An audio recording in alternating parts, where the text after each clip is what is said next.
Hello, Year 11. Right, before we begin, I just want to reiterate to you that your teacher is in a live team session right now.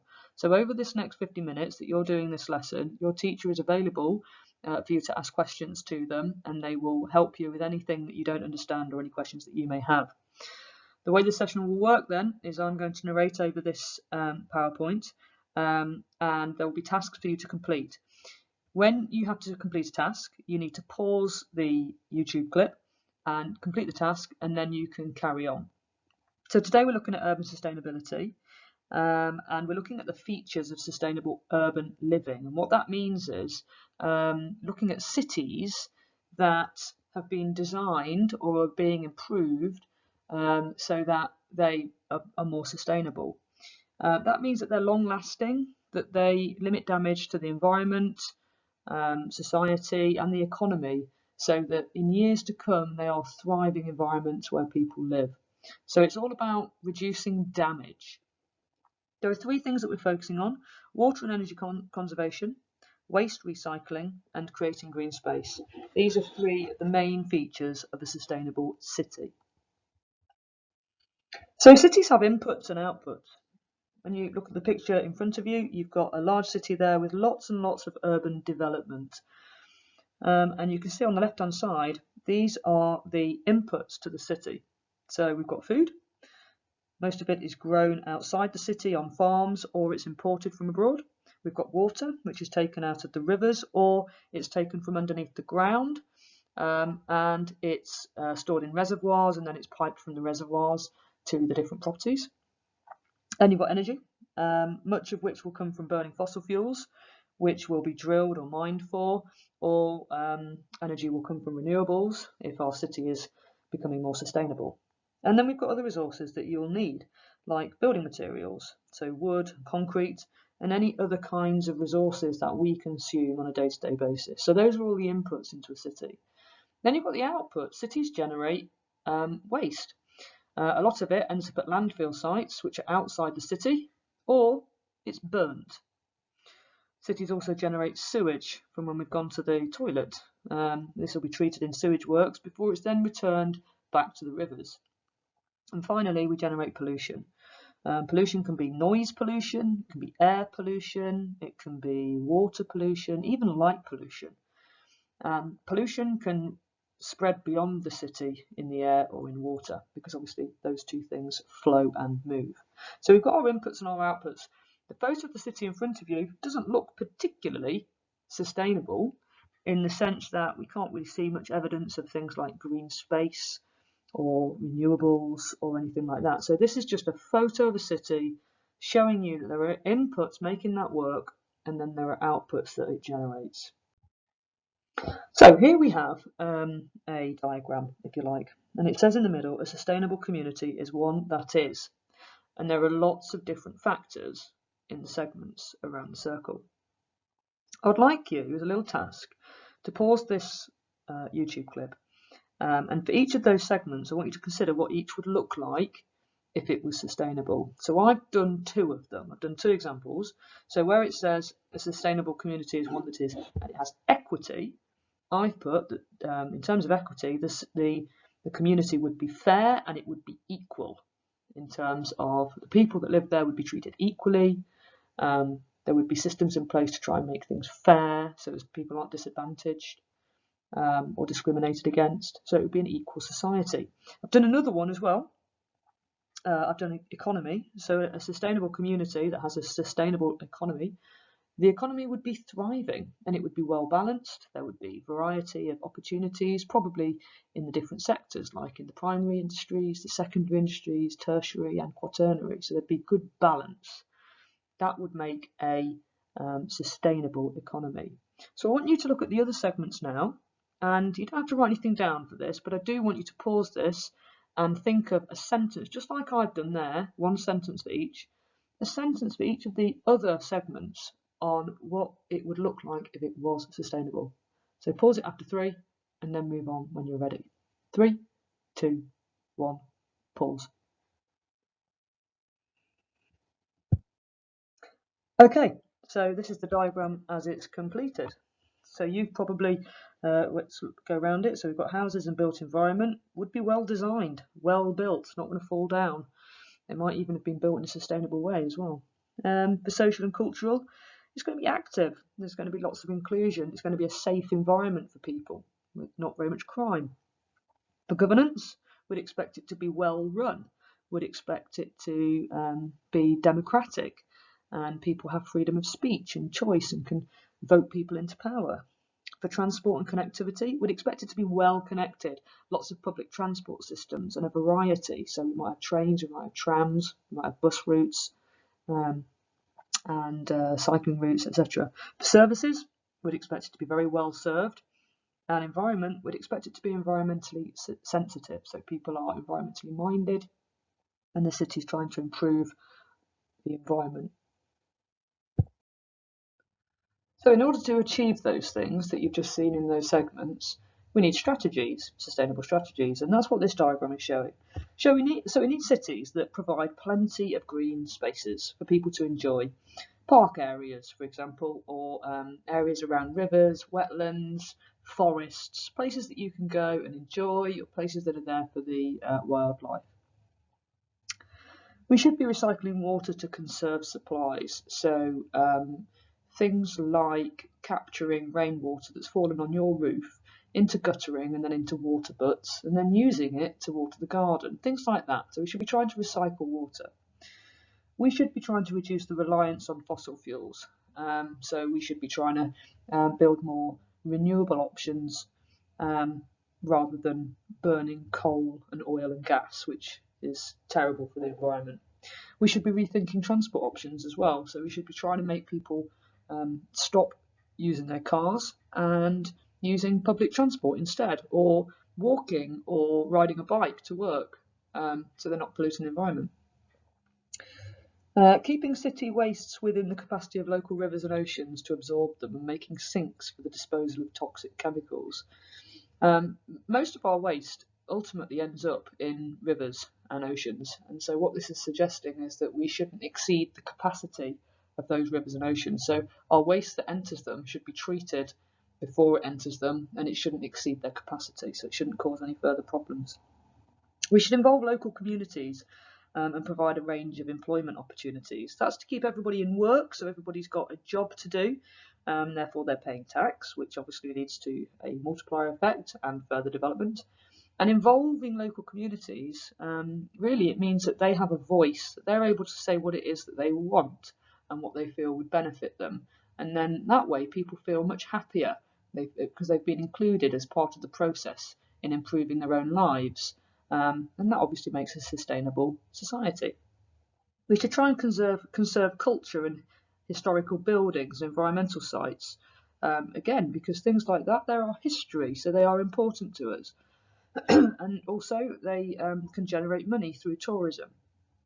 And we should try and minimise the use of greenfield sites. That means not building on fresh green countryside land, but instead building on brownfield sites. So that's places that have now closed down, they've got no kind of use anymore, so we could build on them. A nice example actually would be the Broadmarsh Centre in Nottingham.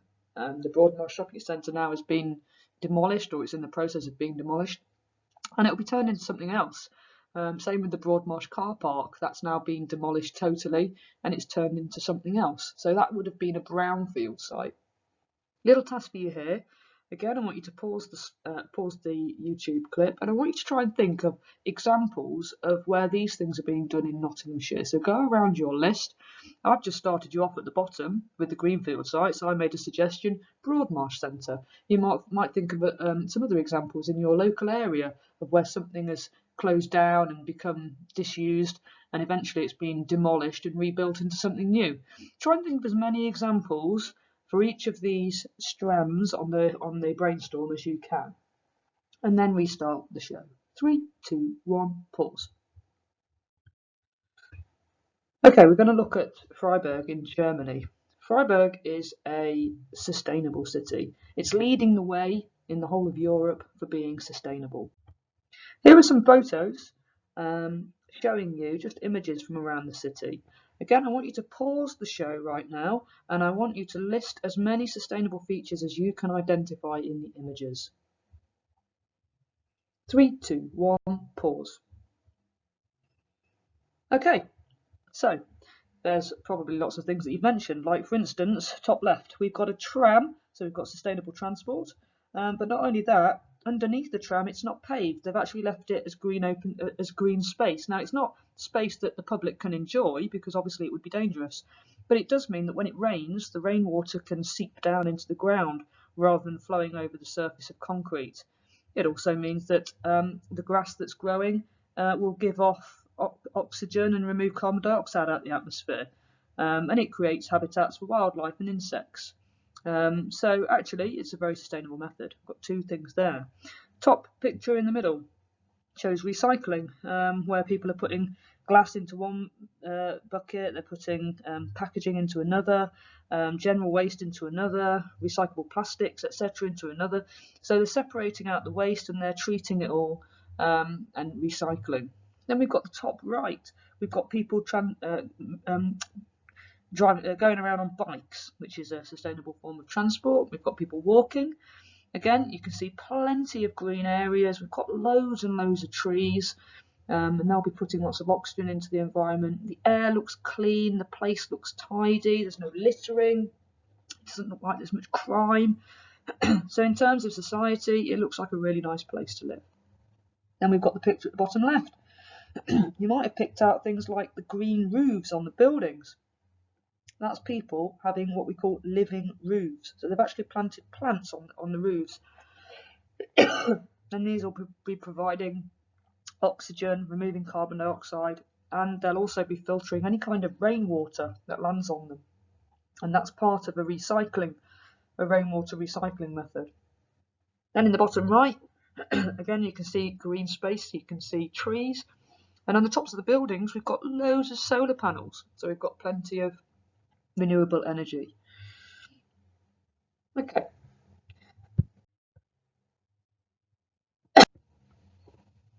So I'm hoping you're already seeing that Freiburg is a very sustainable place. This diagram is lovely because if you just glance your eyes around it, you can see loads of sustainable features. So you've got the wind power plants at the top there. You've got buildings doing research and development, and actually they are doing research and development into renewable energy, believe it or not. There's lots of education and training on sustainability. We've got eco farms up in the top right. We've got bioenergy, waste utilisation. That means that all the waste is being used and burnt to provide energy. Water recycling. We've got hydro energy. We've got tourism, but it's green tourism. We've got public transport, green mobility, like bikes, as you can see down at the bottom right. And so on. So just pause this slide and have a little look around all the things that Freiburg is doing to try and be sustainable. And just in a couple of sentences, answer that question at the top. To what extent is Freiburg sustainable? Now, bearing in mind this is a source in front of you, when you look at that, I'm hoping you're all thinking that Freiburg is sustainable to a huge extent. There are many features here, not just one or two things. There are many features. You could count them up, how many different features they've got that are sustainable. And that tells you to what extent, which is a large extent. Write a sentence or two for that and then move on. Okay, so for the next 3 slides, I want you to make notes on this. I don't want you to copy things out word for word, but I would like you to make a few notes and pick out key points. If you want 3 headings, I suggest you use the headings social planning, economic planning and environmental planning, because that's what's about to follow. So social planning in Freiburg takes into account people's needs. It's important that people take part in decision making on the things that will affect their lives. There's also a need to provide enough affordable homes. In Freiburg, local people are involved in urban planning at both local and city level. Possible sites for building are discussed and recommendations are made to the council. Special groups put forward the views of children as well. So everybody in society is considered and everybody has a chance to say what it is that they would like and what they think they need. Here are some of the points. Local people can invest in renewable energy resources. For example, in one district, they've invested over 5 million in 9 windmills, 8 solar energy systems, one of which powers an entire football stadium, a hydroelectric plant, and an energy conservation scheme at the local school. So local people are investing in these resources.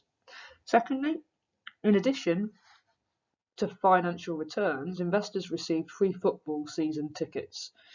So if you invest in these different options, you actually get money back. So where we've said local people can invest in renewable energy resources, if they put money towards windmills, for example, and windmills are generating electricity, they get some of the money back from the energy that's being created. Same with the solar panels, they actually get some of the money back.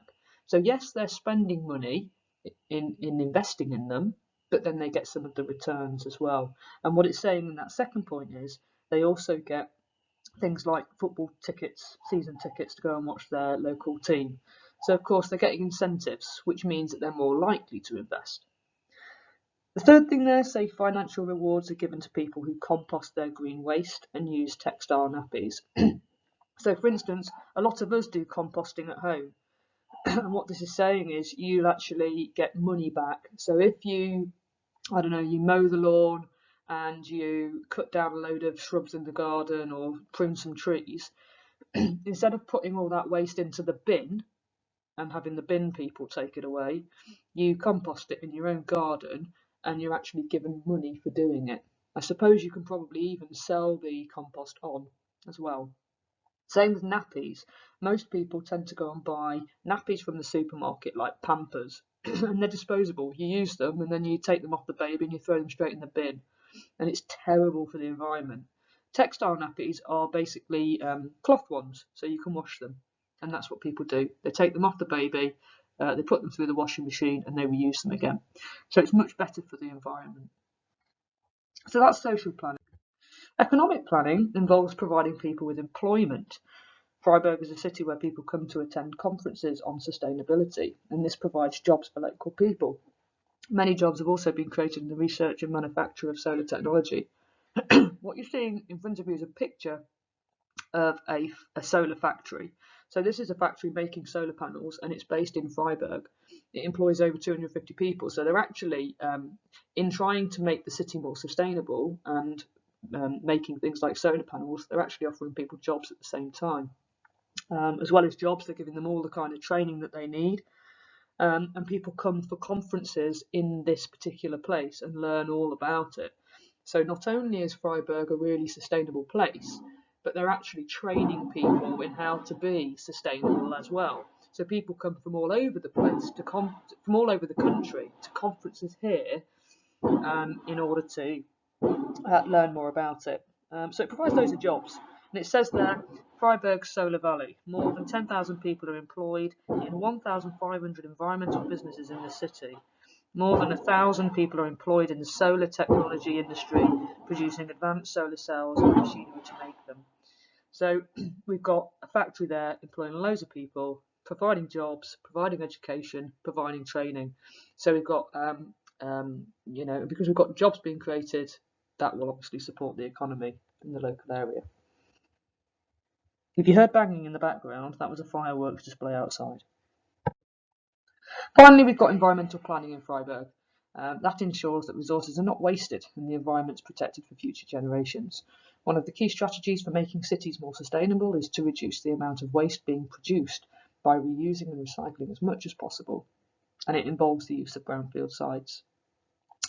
So I'd like you to go around the brainstorm there, and for each of these things that Freiburg has, I would like you to draw a very quick picture to go with each one for your notes as a revision strategy. So pause the slide and then move on when you've done that task. 3, 2, 1. Vauban is an inner city district in Freiburg, and it was built on the site of a former army barracks. So obviously the army barracks was totally disused, no more use for it. So instead of building these houses elsewhere on New Greenland, they've actually built them on an old brownfield site. So that's good for the environment. And now we've got 5,500 people living in low energy buildings. That means that these buildings do not require much power. All the existing trees that were there before have been retained. So they've not been replanted or chopped down, they've just been kept. And as you can see, there's plenty of green space between all the houses, which provides lots of play areas for children. You can see the roofs, you've seen this picture already, the roofs are covered in green vegetation, which will store water. It also provides extra shading for the homes and keeps them cool in summer. And the water that gets collected on those roofs is then reused as well. So lots and lots of sustainability. Water and energy conservation in Freiburg. All the bullet points in blue are the different strategies that Freiburg are using in order to try and conserve water. The ones written in red are going towards energy conservation. I would like you to convert some of this information into pictures. You don't have to convert all of it, but again, I don't want you to just do one or two things. I'd like you to pick at least 3 things from both the blue list and the red list, and you know, to remember that these are the strategies being used for water and energy conservation. A couple of things to pick up on. In the blue list, it says pervious pavements. That means pavements that allow water to pass through. So it's a good strategy to conserve water because most of our water, or a lot of our water, comes from underneath the ground. So when we extract it and take it out of the ground, we obviously empty that store and we need it to fill back up. And the way to fill it back up is to allow rainwater to seep down into the ground. So if we have pervious pavements, the water can seep down and replenish those stores. So it's a good thing. And that links to having unpaved tramways, because when they're covered in grass and things like that, then the water can obviously seep down. The drainage wetlands, what that's suggesting is where we've got rivers, like the River Dreisam, and you do need to remember names like that, around the River Dreisam, they allow it, that they've created these retention basins. So basically when the river gets quite full, they can open gates and the water will flow into these basins and create, so it stores the water, and then that water can be used at the house, you know, it gets pumped to different houses and so on. So it's like a drainage wetland. So instead of the river flooding and destroying everywhere, it simply floods into the basins where it's then stored and used. So that's just a couple of things from the blue list. To pick out on a couple of things from the red list, they have a very, very ambitious plan to produce all of their energy, so 100% of their energy, from renewable sources by 2050. And in order to do that, they want to try and actually halve consumption. That means that people use far less. That will be done in 2 ways. One, encouraging them to use less energy, but mostly making people have appliances that are really, really efficient. That's the best way of reducing energy use. So swapping out light bulbs that use a lot of energy for ones that are energy saving, for instance, would be an example. They've managed to install 400 solar panel installations, which have powered the railway station and football stadiums. And they produce something like 10 million kilowatts per year, which is an awful lot of energy just from solar panels.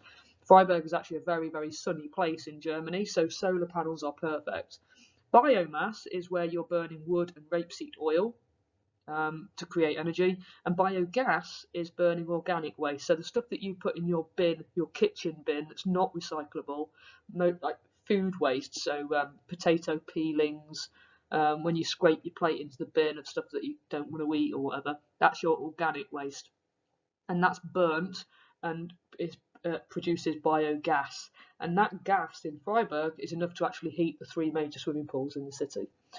So, you know, those things are quite good in terms of conserving energy.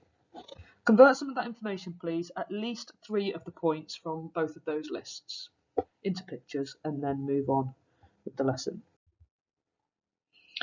Okay, finally we move on to green spaces in urban areas.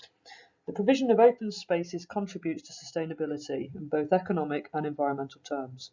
These areas serve as the city's green lungs and help keep the air clean. The soil is protected and prevents runoff of water during heavy rainfall. Green spaces provide a natural and free recreational resource as well as providing a habitat for wildlife. You have got 4, 5, 6, 7 statements around that photo of Freiburg, all of which are boasting about the green spaces that the city has developed. I would like you to create a 10-question memory quiz on that information. You must include things like the names and the statistics, so the numbers, and I want you to test yourself on your own quiz at least 3 times. By the 3rd time of doing the quiz, you should be able to answer all of your 10 questions correctly. You could get a parent to test you on this. So you've got to come up with 10 questions that basically helps you remember the information in those green boxes. I want you to do the test at least 3 times. Ideally, leave a bit of time between doing it so that you can really test to see whether you've remembered the information. Okay, so the lesson was on about urban sustainability. We had 3 things to cover: water and energy conservation, waste recycling, and creating green space. And I hope that you have been able to learn what sustainable cities look like, what their features are like, and you should be able to talk about Freiburg in Germany as a really good example of a sustainable city. You need to now go back to your teacher, sign into the Teams to show that you have done the lesson. Thank you.